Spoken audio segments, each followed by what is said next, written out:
Fire was fire? Yeah. That's where it came from. They used to have to build a fire in the bottom of that thing to make steam to fight the fire. Okay? And so, but this one, it uses the gasoline engine to pump the water. And of course, as you can see as we go down the line here, how some of the improvements in these fire trucks came about. This one, if it's the winter time or it's raining, you're not really comfortable at all driving down to the fire, right? You're getting soaked. You happen to stand on the back and hang on, which is actually kind of fun. They don't let us do that anymore because it can be dangerous as well. Oh, is that the Check out this snowblower. is that Really the cool story. first one with the siren? Huh? Is that the first one with the siren? Well, it has a siren. That one has a siren too somewhere, I think. It used to. Oh, it's probably that little backlight right there. Yeah, it's somewhere in there. But this snowblower is an incredible machine. You can move some serious snow with this thing, as you can imagine. This thing gets about 5 gallons to the mile. Wow. It is not a very economical vehicle to operate. So back when gas Oh, wow. per mile. Wow. Yeah, you wouldn't want to operate in that. The gas tank on it? I think it can only go about 40 miles on its gas tank. I forget how many gallons it holds. Couldn't go very far. But the most interesting thing about this thing, you know, once upon a time it used to snow a lot more in Maine than it does now.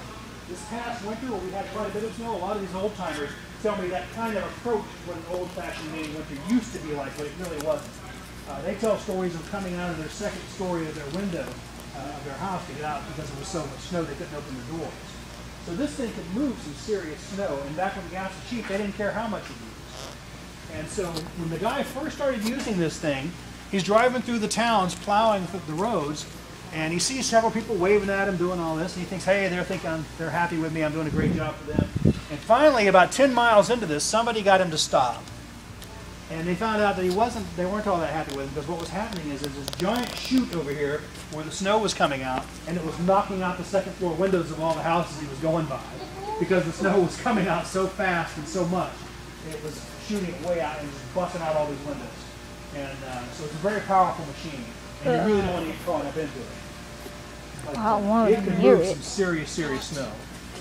That thing's huge. So when we get down to the end of the tour, I'm going to ask you 2 questions. One question, don't answer it yet if you know, is what is the most important invention that we have in this museum? And the second question is what is the purpose of almost all of these inventions when we get to the end of the tour? So keep that in mind. Come right this way. Wow.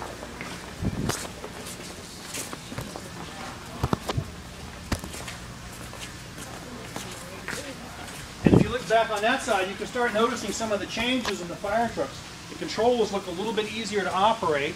They're more intuitive. Plus, the cab's become enclosed, so you can ride inside the cab of the fire truck instead of out in the weather. It's manual. Oh, wow. Manual. What's that? It's not as hard to operate though. Right. It's a lot easier to operate the things. Okay, check out this snow plow on this side. You notice the thing on the back there which lit up? You can see what drives it. It's like tank tracks. Wow. That's so cool. It is pretty cool. It's like a train. Probably pretty poor with that one too. I don't know the specific one on that one, but probably as bad as that one.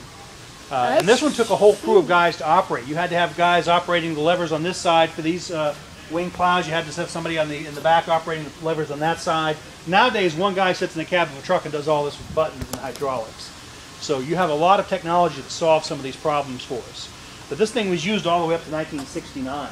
That's the same year we landed on the moon. So we were still using this thing here in Maine up in 1969. Gas must have not been very expensive. No, gas was still pretty inexpensive in those days. When I was a kid, I was born in 1961, and my dad had a gas station. And when I was your age in middle school, I used to work pumping gas for him, and it was like 34 cents a gallon then. And so it's changed a whole lot. Changed a whole lot. All right, coming around down this way. Ford plow. Whoa, I didn't see the back. Look at that. Video time. We were talking about how much snow people used to get. That was all done by hitting a snowbank. Oh, whoa. That's some serious, seriously heavy-duty snow to bend Look a at steel that. blade like that. Yeah. And you can see where it was welded back. But you don't want to stand in front of one of those things while they're coming along. So this is the simplest ride that we have. I would love to get out and drive this thing in the snow if they would let me. One of the other cool things about our museum is almost everything in here, if we were to put gasoline and oil in it, it would crank up and run. Almost all these things are here are operational, and this is one of them. They drove it in here. And this thing will go just about over any kind of terrain that you've got out there as far as snow and ice.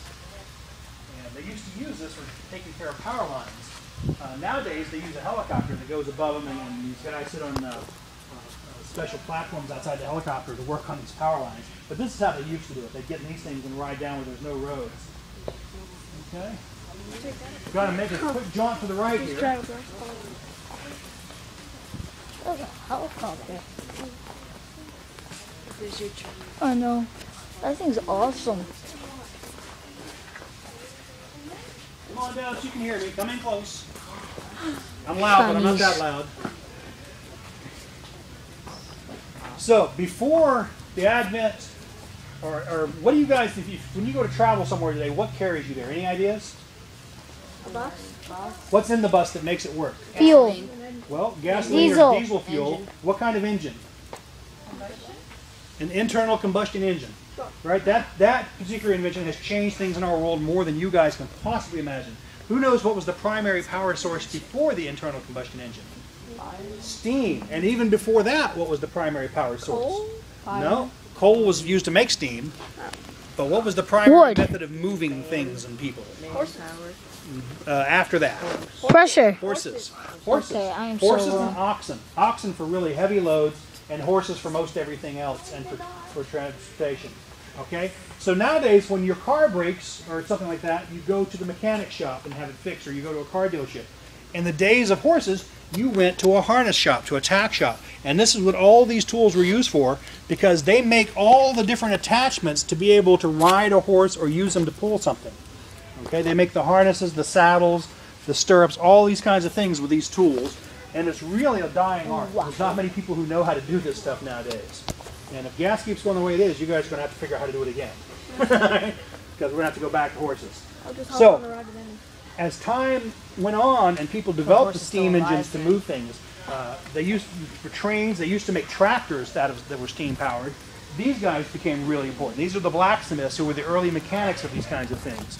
They could make almost any kind of part and fix any kind of part you can think of. It was a very hot, dangerous, and dirty job because you're working with molten steel or iron. Could somebody melt? Always, huh? Could somebody melt?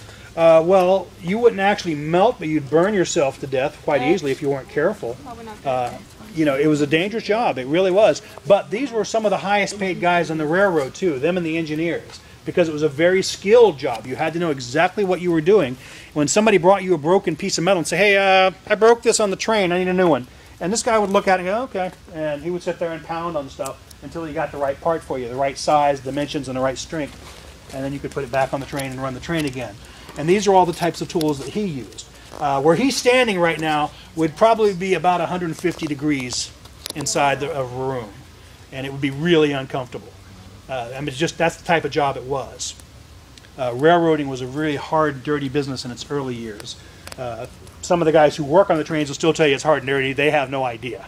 Okay?